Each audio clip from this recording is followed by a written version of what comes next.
बच्चे पार्टीज, कैसे हैं आप सब लोग। Welcome back to my YouTube channel RC classes, जहाँ पे लर्निंग होगी फन के साथ, आपकी अपनी बायो मेंटर ऋतु चौहान के साथ। So I hope you all are well. आप लोगों की पढ़ाई जोरों शोरों के साथ चल रही होगी, है ना। हम पढ़ रहे थे excretory product and it's elimination. ठीक है, तक हमने ह्यूमन एक्सक्रीटरी सिस्टम स्टार्ट किया था, जिसमें हमने structure of kidney last lecture में कवर कर लिया था। आज के लेक्चर में हम स्ट्रक्चर ऑफ नेफ्रॉन के बारे में पढ़ेंगे। ठीक है, तो चलो आज की कथा शुरू करते हैं। पहले एक ब्रीफ ले लेते हैं कि नेफ्रॉन क्या है। ठीक है, फिर हम उसका स्ट्रक्चर ड्रॉ करेंगे। तो अगर हम नेफ्रॉन को देखें तो आपको सबसे इंपॉर्टेंट चीज ये है कि नेफ्रॉन क्या है। Structural and functional unit of kidney. Kidney की स्ट्रक्चरल और फंक्शनल यूनिट क्या है आपका, नेफ्रॉन। भाई क्योंकि मेन फंक्शन क्या है नेफ्रॉन का, ये जो यूरिन फॉर्मेशन होता है वो किडनी के अंदर कौन करता है, नेफ्रॉन करता है। जब हम यूरिन फॉर्मेशन पढ़ेंगे तो उसमें हम देखेंगे कैसे होता है। ठीक है, आया समझ में। तो ये क्या है, सबसे स्ट्रक्चरल और फंक्शनल यूनिट है। ठीक है, कितने नेफ्रॉन होते हैं हर किडनी में, तो पर किडनी में अराउंड नियरली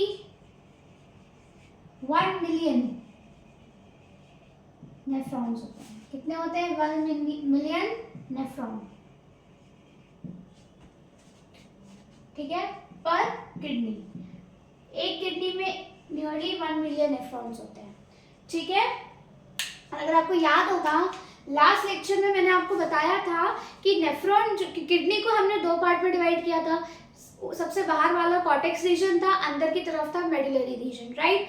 और नेफ्रॉन जो था वो दोनों में प्रेजेंट होता है, कॉर्टेक्स रीजन में भी और मेडुलरी रीजन में भी प्रेजेंट होता है, राइट। नेफ्रॉन को हम दो पार्ट्स में डिवाइड करा है। हमने क्या करा है, हमने नेफ्रॉन को दो पार्ट में डिवाइड करा है। ठीक है, टोटल एनसीईआरटी की लाइन वर्ड टू वर्ड हम पूरी लाइन करेंगे तो हमारी एनसीईआरटी कहती है कि नेफ्रॉन जो है उसे हमने 2 पार्ट्स में डिवाइड किया है। पहला आपका क्या है,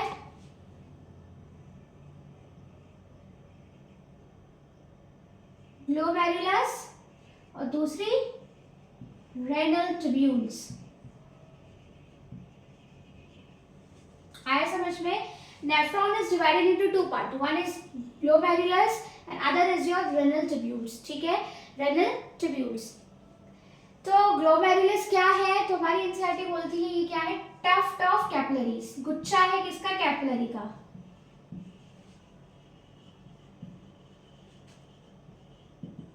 ठीक है, टफ्ट ऑफ कैपिलरीज। अब ये जो टफ्ट है कैपिलरी का, मतलब गुच्छा है ये कैपिलरी का, हम अभी स्ट्रक्चर में देखेंगे, आपको और समझ में आएगा। ठीक है, तो ये किससे बना है, ये बना है इफरेंट आर्टरियोल से, made from not efferent, afferent arteriole से।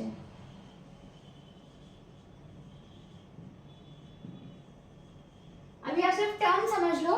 ठीक है, हम स्ट्रक्चर में और क्लियर, आपको जब स्ट्रक्चर देखोगे तो और अच्छे से समझ में आ जाएगा कि एफरेंट आर्टरियोल से कैसे बना हुआ है। क्लियर, आए समझ में। तो ग्लोमेरुलस क्या है, टफ्ट ऑफ कैपिलरीज। ठीक है, रेनल ट्यूब्यूल्स में आपके सारे जो ट्यूबुलर स्ट्रक्चर्स हैं, ठीक है, वो आ जाएंगे, जैसे पीसीटी, डीसीटी। ठीक है, फिर आएगा आपका बोमैन्स कैप्सूल। ठीक है, आपकी क्या आ जाएगी इस पे, collecting ducts.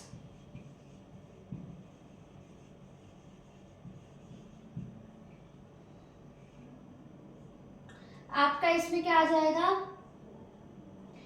Loop of Henle. ठीक है, PCT, DCT, Bowman capsule, collecting ducts, loop of Henle किस में आ रही है, आपकी रेनल ट्यूब्यूल में। तो it is the parts of nephron. ठीक है, नेफ्रॉन के सारे पार्ट हैं।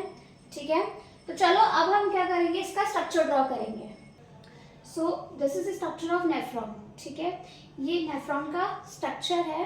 ठीक है, अगर आप देख रहे हो मैंने ये लाइन ड्रॉ करी है, आई मीन दैट मीन्स कि हमने इसको डिवाइड किया है। ठीक है, आपका जो ऊपर वाला पार्ट है ये कॉर्टेक्स है। ठीक है, जो कि बाहर वाला हिस्सा, आउटर पार्ट। ये वाला जो हिस्सा है ये मेडुला है, ठीक है। कौन सा हिस्सा है ये? मेडुला। मीन्स ये जो है वो इनर पार्ट है। कौन सा पार्ट है ये? इनर पार्ट है। क्लियर है? तो upper part is your cortex and the outer inner part is your medulla, ठीक है। अंदर वाला मेडुला है, बाहर वाला आपका कॉर्टेक्स रीजन हो गया। अब आप देखो, अभी हम लेबल करेंगे और इसके एक एक स्ट्रक्चर को समझते जाएंगे, ठीक है। सबसे पहले मैंने अभी आपको बताया कि हमने इसको दो पार्ट में डिवाइड किया था, राइट, ग्लोमेरुलस और रेनल ट्यूब्यूल्स। तो सबसे पहले हम रेनल ट्यूब्यूल्स को लेबल करेंगे and then we will label glomerulus, ठीक है। तो ये जो कप जैसा स्ट्रक्चर दिख रहा है, कप जैसा, तो ये जो कप शेप स्ट्रक्चर है जो कि डबल वॉल्ड या डबल मेम्ब्रेनस होता है, इसे आप क्या बोलते हो? This is the Bowman's capsule, ठीक है। क्या हो गया? ये जो कप शेप स्ट्रक्चर है ये हो गया बोमेन्स कैप्सूल। अब ये जो देखो बेसिकली इसमें होता क्या है ना कि ये जो है ना, ये जो मैंने रेड वाला हिस्सा बनाया है ये ग्लोमेरुलस है, ठीक है। हम लेबल करेंगे इसे। यहाँ यूरिन का फॉर्मेशन होता है, तो जो भी, क्योंकि देखो ये ब्लड वेसल्स है, राइट, तो यहाँ पे जो भी वाटरी, जो भी आपका फिल्ट्रेट चल रहा होता है ना, यहाँ से जो यूजफुल चीज़ें हैं वो ब्लड में वापस से फिल्टर होती जाती है, ठीक है। और यहाँ से वो यूरिन आपकी मूव करना शुरू करती है। आया समझ में? तो क्लियर है? वो कैसे मूव करेगी? देखो यहाँ बोमेन कैप्सूल, यहाँ से इस तरीके से, ठीक है। मैं ड्रॉ करती जाऊंगी।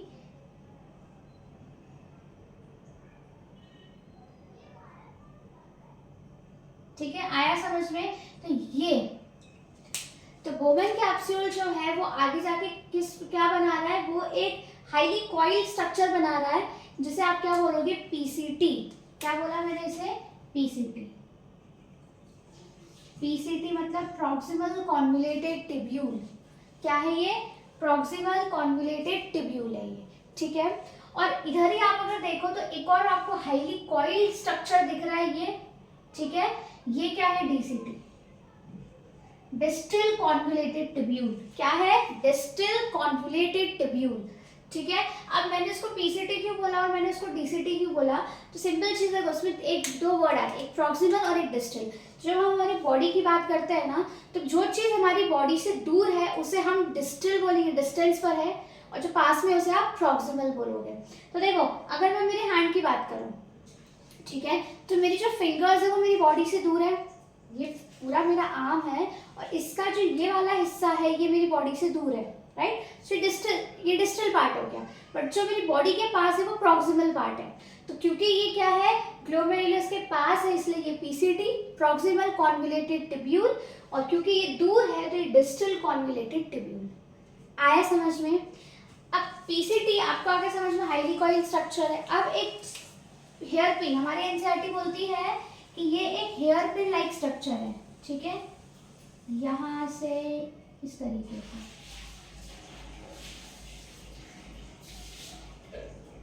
इस तरीके से ये ऊपर की तरफ मूव करेगा। तो ये हेयर पिन जो ये ब्लैक कलर का दिख रहा है, ये रेड नहीं, दिस ब्लैक पार्ट, ठीक है, ये क्या है? लूप ऑफ हेनले है। क्या है ये? लूप ऑफ हेनले, ठीक है। अब ये जो लूप ऑफ हेनले है, जिसमें आप क्या कर रहे हो? ऊपर से आप नीचे की तरफ आ रहे हो, ऊपर से नीचे की तरफ, ठीक है। तो ये जो लूप ऑफ हेनले का पार्ट हो गया, ये क्या हो गया? Descending part of loop of Henle.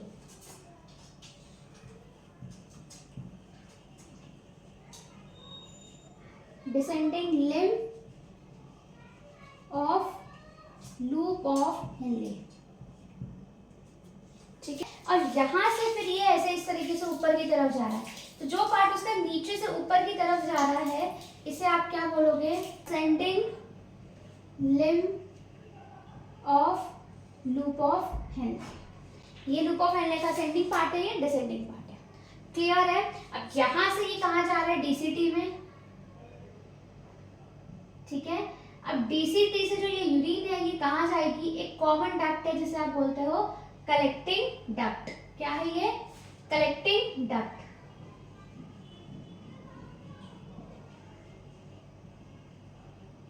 अब कॉमन मैंने इसे क्यों बोला? अगर आपको दिख रहा होगा मैंने यहाँ पे बहुत सारे इस तरीके से ओपनिंग बनाई है, तो यहाँ पे बहुत सारे न्यूरॉन्स की डीसीटी आके ज्वाइंट हो जाएंगे। तो यहाँ पे बहुत सारे न्यूरॉन्स के डीसीटी आके ज्वाइन हो जाएंगे, मींस सभी न्यूरॉन से जो यूरिन फॉर्म हो रही है वो कहाँ आके कलेक्ट हो रही है, इन योर कलेक्टिंग डक्ट। आई बात समझ में? तो क्या हुआ, बोवेन्स कैप्सूल, पीसीटी, वहां से लूप ऑफ हेनले, ठीक है, ये descending loop of Henle, ascending loop of Henle, यहाँ से कहाँ गई डीसीटी, इंडस्ट्रियल कॉन्वोल्यूटेड ट्यूब्यूल, ठीक है, फिर कहाँ जाती कलेक्टिंग डक्ट में, ठीक है। अभी कलेक्टिंग डक्ट से अगर आपको याद हो तो लास्ट मैंने अभी एक शॉर्ट डाला था, ठीक है, जिसमें मैंने बताया था कि नेफ्रॉन से, ठीक है, यूरिन जो है किडनी से कैसे यूरेथ्रा तक जाती है, उसका पाथवे क्या है, तो ये चलो ठीक है। तो कलेक्टिंग डक्ट से ये कहाँ जाएगी अभी मैं आपको कब बताऊंगी, इसके बाद, ठीक है। तो ये तो ट्यूब्यूलर पार्ट की बात हो गई।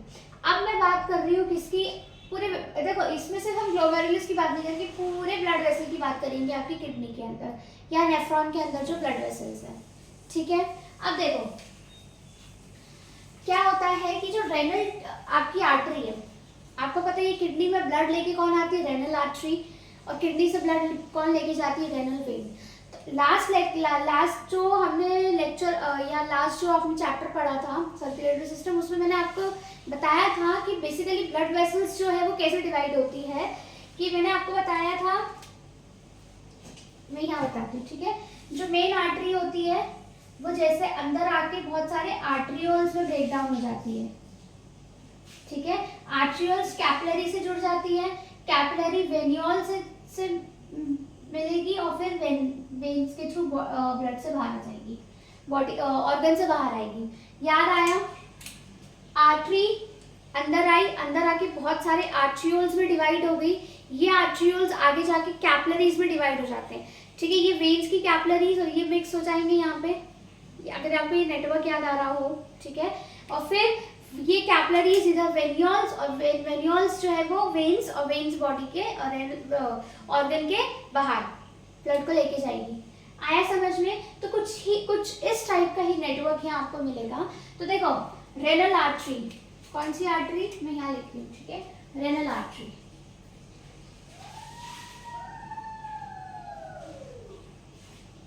रेनल आर्टरी जो है वो जैसे ही किडनी के अंदर एंटर करती है तो वो आर्टरियोल्स में डिवाइड होती है दो तरीके के। ये वाला जो अंदर ब्लड लेके आ रहा है, ठीक है, जो ग्लोमेरुल है, जो ब्लड लेके आ रहा है टुवर्ड्स ग्लोमेरुलस, ये है आपकी एफरेंट आर्टरियोल। कौन सी आर्टरियोल है ये? एफरेंट आर्टरियोल, ठीक है। और ये जो ब्लड बाहर लेके आ रहा है आपके बोवेन कैप्सूल या फिर आपके ग्लोमेरुलस से बाहर, ये है आपकी इफरेंट आर्टरियोल। कौन सी आर्टरियोल है ये? Efferent arterioles. आया समझ में? तो क्या हुआ, रेनल आर्टरी जो है वो दो पार्ट में डिवाइड होगी, एफरेंट आर्टरियोल और इफरेंट आर्टरियोल में हुई, ठीक है। अब ये जो इफरेंट आर्टरियोल है, अच्छा अभी हमने पढ़ा था कि नेफ्रॉन को हम दो पार्ट में डिवाइड करते हैं, एक होता है ग्लोमेरुलस, बाकी तो ये जो ब्लू कलर वाले हैं these are renal tubules. Glomerulus क्या है? ये जो आपको गुच्छा दिख रहा है ना, यहाँ मैं लिख रही हूँ, ये है glomerulus, tuft of capillaries, capillaries का गुच्छा है। और हमारी जो एनसीईआरटी है वो बोवेन कैप्सूल और ग्लोमेरुलस को साथ में क्या बोलती है? माल्फिजियन बॉडी या फिर रेनल कॉप्सल। क्या बोलेगी? माल्फिजियन बॉडी या फिर रेनल कॉप्सल, ठीक है। आया समझ में? रेनल कॉप्सल आया समझ में? अब यहाँ पे देखो एफरेंट आर्टरियोल से बहुत सारे गुच्छे बनाए, यहाँ से ग्लोमेरुलस बना, ग्लोमेरुलस से क्या गया? इफरेंट आर्टरियोल। इफरेंट आर्टरियोल्स क्या है? और कैपिलरीज बनाती है, वो जो आसपास किसके, पीसीटी और डीसीटी के आसपास, जो उसके आसपास जो रैप्ड है, ठीक है, जो उसको कवर कर देगी, इसको पीसीटी और डीसीटी को, इसे हम बोलते हैं पेरीट्यूबुलर कैपिलरीज। कौन सी कैपिलरी बोलोगे? पेरीट्यूबुलर कैपिलरीज, ठीक है। पेरीट्यूबुलर कैपिलरीज बन गई। अब ये जो कैपिलरीज है ये आगे जाके एक फाइन यू शेप्ड एक ब्लड वेसल बना रही है। ये जो आपको दिख रहा होगा ये यू शेप्ड ब्लड वेसल, ये क्या है? वासा रेक्टा। ठीक है, जो लूप ऑफ हेनले के पैरेलल रन कर रही है। क्या कर रही है? पैरेलल रन कर रही है, इसे हम बोलते हैं वासा रेक्टा। ठीक है, तो जो वासा रेक्टा है, देखो यहाँ से क्या हुआ, देखो यहाँ से ब्लड आया। ठीक है, ब्लड आया, ब्लड की जो भी वेस्ट चीजें थी वो कहाँ चली गई? आपके बोवेन कैप्सूल में। बोवेन कैप्सूल से पीसीटी, पीसीटी से कहाँ जाएगा? Loop of Henle, loop of Henle से डीसीटी, और डीसीटी से कहाँ जा रहा है? Your collecting duct. ठीक है, वैसे ये ब्लड वेसल क्या होगा, क्योंकि देखो यहाँ पे क्या हो रहा है, आपका जो फिल्ट्रेट है वाटर बेसिकली वो रन कर रहा है। ठीक है, और यहाँ पे उसी के पैरेलल ब्लड सेल्स रन कर, सो दैट की जो वाटर के अंदर जितना भी ब्लड का वेस्ट कहाँ जाए? In your water. ठीक है, इस ट्यूब्स में कोई यूजफुल चीज है वो वापस से रीअब्सॉर्ब हो जाए आपके ब्लड के अंदर। तो यहाँ से रेनल आर्टरी किस में डिवाइड होगी? एफरेंट आर्ट्रियोल्स में। फिर इसने कैपिलरी का नेटवर्क बनाया, गुच्छा। यहाँ से इफरेंट आर्ट्रियोल बनी, इफरेंट आर्ट्रियोल जाके इसने फिर एक गुच्छा बनाया, that is a peritubular capillaries. ठीक है, ये फाइन कैपिलरीज आगे जाके और एक फाइन ब्लड वेसल्स में डिवाइड हो जाती है, जिसे आप बोलते हो वासा रेक्टा। तो जो ब्लड जहाँ ऊपर से नीचे की तरफ आ रहा है, ऊपर से नीचे की तरफ आ रहा है, तो ये क्या है? आपका descending lymph of Vasa रेक्टा।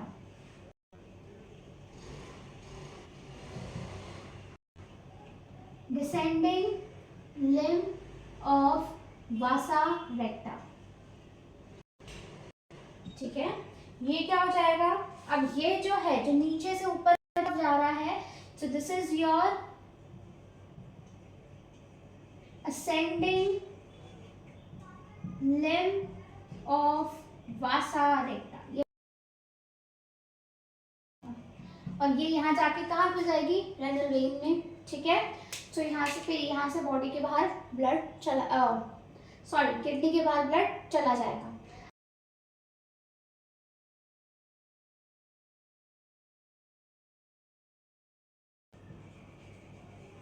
Pathway of urine. ठीक है, अगर हम शुरू से देखें, नेफ्रॉन की बात करें मैं। ठीक है, तो यूरिन बन कहाँ रही है? नेफ्रॉन में। ठीक है, अगर नेफ्रॉन की बात करूं मैं, तो नेफ्रॉन में सबसे पहले बोवेन्स कैप्सूल है आपका।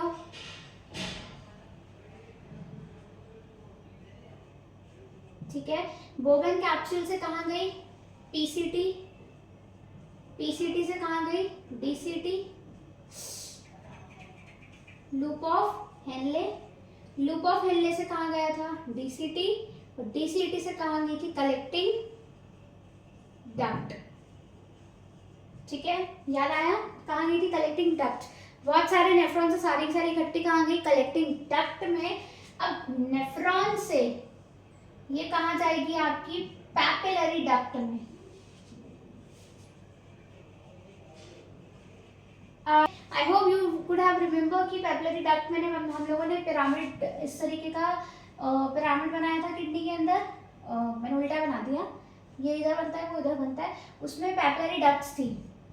ठीक है, तो यहाँ से तो ये नेफ्रॉन पूरा अंदर, यहाँ देखो, यहाँ हमने नेफ्रॉन बनाया था आधा।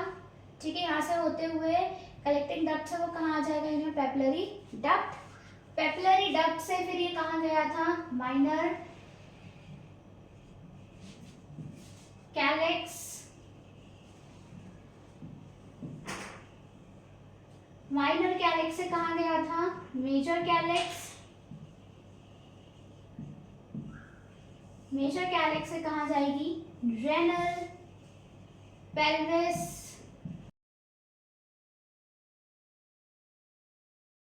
रेनल पेल्विस से जाएगी यूरेटर,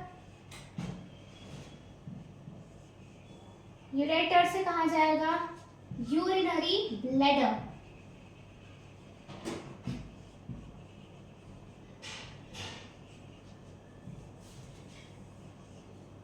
और यूरिनरी ब्लैडर से कहाँ जाएगा? यूरेथ्रा। और यूरेथ्रा से बॉडी के बाहर मैच्योरेशन हो जाएगा। आए समझ में? नेफ्रॉन से पेपिलरी डक्ट से माइनर कैलिक्स, फिर major calyx, renal pelvis, then ureter, then urinary bladder और फिर यूरेथ्रा। क्लियर? आया समझ में? ये तो हो गया यूरिन का पाथवे। अब एक बार हम ब्लड वेसल का पाथवे देखते हैं। पाथवे ऑफ ब्लड, देखो सबसे पहले ना सबसे पहले यूरिया से शुरू करते हैं हम। लिवर में क्या बना आपका? यूरिया, ठीक है। यहां से फिर ये ब्लड में गया कौन सी? हेपाटिक वेन में,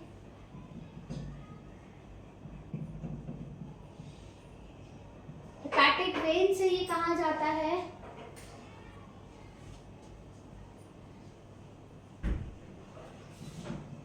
पल्मोनरी आर्टरी, पल्मोनरी आर्टरी से कहाँ जाएगा? आपके हार्ट में। तो हार्ट में कहाँ? राइट साइड में, right atrium, then right ventricle, right ventricle से पल्मोनरी वेन से लंग्स, ठीक है। पल्मोनरी वेन से कहाँ गया? लंग्स के पास। गलती हो गई, सो सॉरी। पल्मोनरी वेन नहीं, यहाँ पे आएगी आपकी वेना केवा, ठीक है। वेना केवा से कहाँ? राइट एट्रियम, राइट एट्रियम से राइट वेंट्रिकल, फिर पल्मोनरी वेन से कहाँ जाएगा? लंग्स, पल्मोनरी आर्टरी से कहाँ जाएगा? लंग्स के पास, लंग्स से फिर वो पल्मोनरी वेन में, पल्मोनरी वेन से कहाँ जाएगा? आपके लेफ्ट एट्रियम, लेफ्ट एट्रियम से लेफ्ट वेंट्रिकल, ठीक है। लेफ्ट वेंट्रिकल से एओर्टा, ठीक है। एओर्टा से फिर कहाँ जाएगा? किडनी के पास, रेनल आर्टरी। एओर्टा किस में डिवाइड हो जाएगी? रेनल आर्टरी में। रेनल आर्टरी से फिर बॉडी के बाहर किससे? किडनी से बाहर जाएगा रेनल वेन के थ्रू, ठीक है। आया समझ में? रेनल आर्टरी से रेनल वेन और बॉडी से वापस से ये सर्कुलेशन शुरू हो जाएगा टुवर्ड्स योर हार्ट। फिर रेनल वेन से ये कहाँ जाएगा? इंफीरियर वेना केवा में। आया समझ में? ये तो पाथवे है ब्लड लिवर से किडनी तक कैसे पहुंचा। आपको पता ही है कि ब्लड पहले क्या होता है, जहां भी बनेगा वहां से पहले हार्ट के पास आता है, हार्ट से लंग्स, फिर लंग्स से वापस हार्ट के पास जाएगा और हार्ट से फिर वो उस पर्टिकुलर ऑर्गन के पास चला जाएगा। तो लिवर, ये आया समझ में? लेकिन अब हम ये पाथवे देखेंगे कि रेनल आर्टरी से और रेनल वेन के बीच में ब्लड कैसे फ्लो कर रहा है, जो अभी आपने देखा। तो अगर आप देखो तो पहले जो रेनल आर्टरी है वो बनाती है आर्टरियोल्स। दो तरीके के आर्टरियोल्स वो बनाएगी, एफरेंट और इफरेंट, ठीक है। फिर बनाएगी पेरिट्यूबुलर, फिर जाता है ग्लोमेरुलस,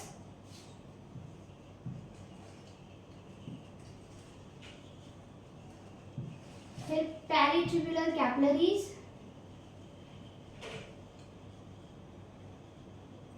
पेरिट्यूबुलर कैपिलरी से ये कहाँ जाती है? आपकी वासा रेक्टा में, और वैसा रेक्टा से फिर रेनल वेन,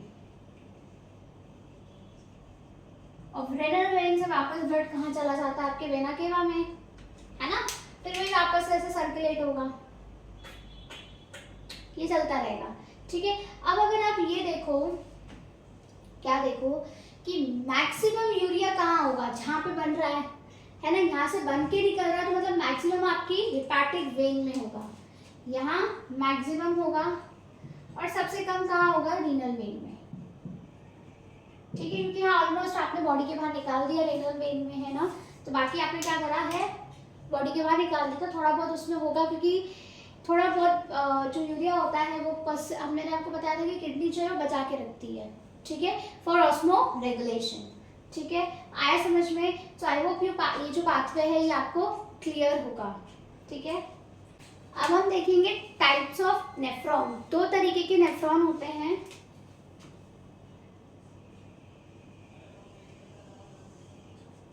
एक होता है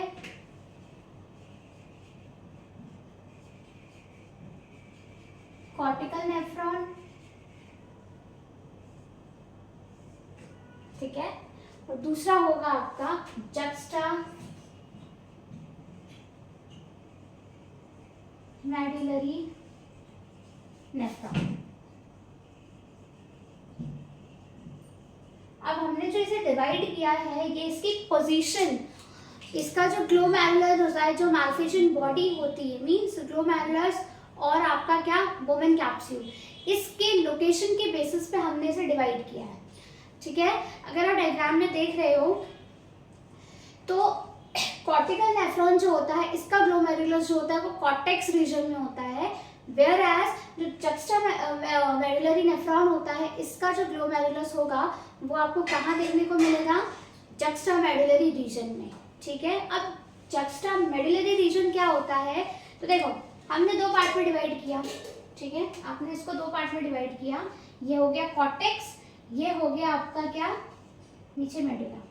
तो ऐसी वो रीजन जहाँ पे कॉर्टेक्स और मेडुला मिलते हैं, उस रीजन को आप बोलते हो जक्स्टा मेडुलरी रीजन। और इस रीजन में मतलब नियर टू कॉर्टेक्स आपका क्या होगा, यहाँ पे इसका ग्लोमेरुलस होगा या मालफिशियन बॉडी होगी, ठीक है, clear.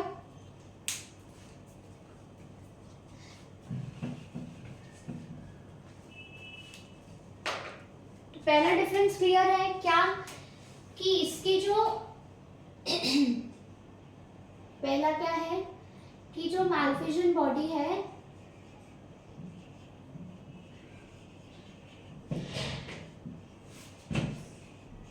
Is present in cortex region, ठीक है, कौन से रीजन में प्रेजेंट है, कॉर्टेक्स रीजन में, और इसमें कौन से रीजन में होगी, जक्स्टा मेडुलरी रीजन में,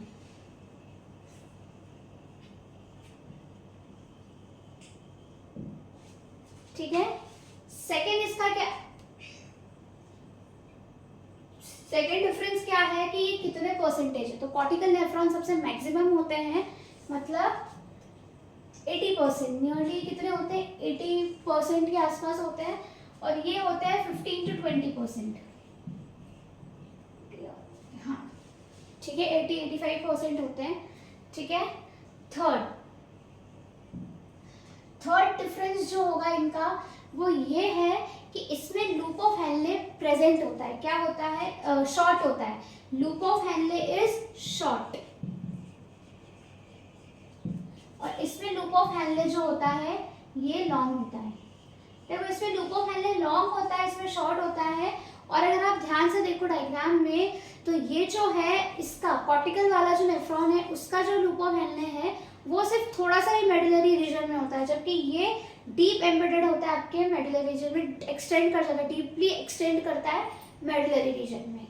तो अब अगर आप देखो तो इस हिसाब से एक डिफरेंस और ये आया कि इनमें से कंसंट्रेटेड यूरिन कौन बनाता है, तो कंसंट्रेटेड यूरिन कौन बनाएगा, ये, सो यूरिन इज कंसंट्रेटेड, और इसमें नॉट कंसंट्रेटेड, ठीक है। अब अगर मैं वासा रेक्टा की बात करूं तो हमारी एनसीईआरटी बोलती है कि कॉर्टिकल नेफ्रॉन में वासा रेक्टा जो होता है वो या तो हाईली रिड्यूस होता है या फिर एब्सेंट होता है। तो वासा रेक्टा